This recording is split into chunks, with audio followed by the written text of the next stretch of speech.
ঢিল বৃষ্টি জলপাইগুড়ি সদর ব্লকের খড়িয়া গ্রাম পঞ্চায়েতের পাঙ্গা সাহেব বাড়ি এলাকার 4টি বাড়িতে গত শনিবার রাত থেকে বড় বড় আকারের পাথর পড়তে থাকে।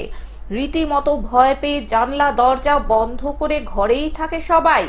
এরপর থেকে প্রতিদিন সন্ধ্যা 7টা থেকে 7:30টার মধ্যে ঢিল পড়তেই থাকে।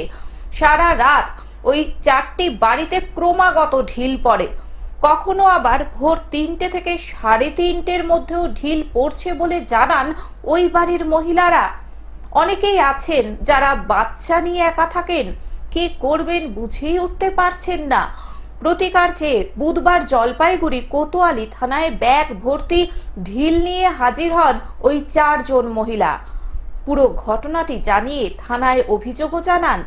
আজ অর্থাৎ বৃহস্পতিবার ঢিল কাণ্ড নিয়ে এলাকায় যথেষ্টই আতঙ্ক রয়েছে। কি কারণ, মূলত কি বিষয় একটু বলেন। মূলত বিষয় তো বলতে পারবো না, কি আছে না আছে বলা বড় মুশকিল। কেননা শনিবার থেকে অল্প স্বল্প হচ্ছিল, তারপরে তার পরের দিন থেকে দুদিন তো কম সময় পড়ছে, তারপরের থেকে সাংঘাতিক রকমের ঢিল পড়া শুরু হয়েছে। কালকে যে ঘটনাটা হয়েছে যতটুকু বুঝলাম, এটা মানুষেরই অবশ্যই কাজ, কোনো বদমাশই হবে। কেননা ঢিল একটা সময় পড়তে শুরু করলো, তারপরে একটা ঝড় মানে হাওয়া মতো উঠলো, ঝড়টর হওয়ার একটা সম্ভাবনা ছিল।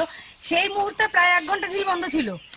সেই 1 ঘন্টা ঢিল বন্ধ থাকার পরে আবার যে ঝড় হাওয়া থেমে গেল, তারপর থেকে আবার শুরু হলো।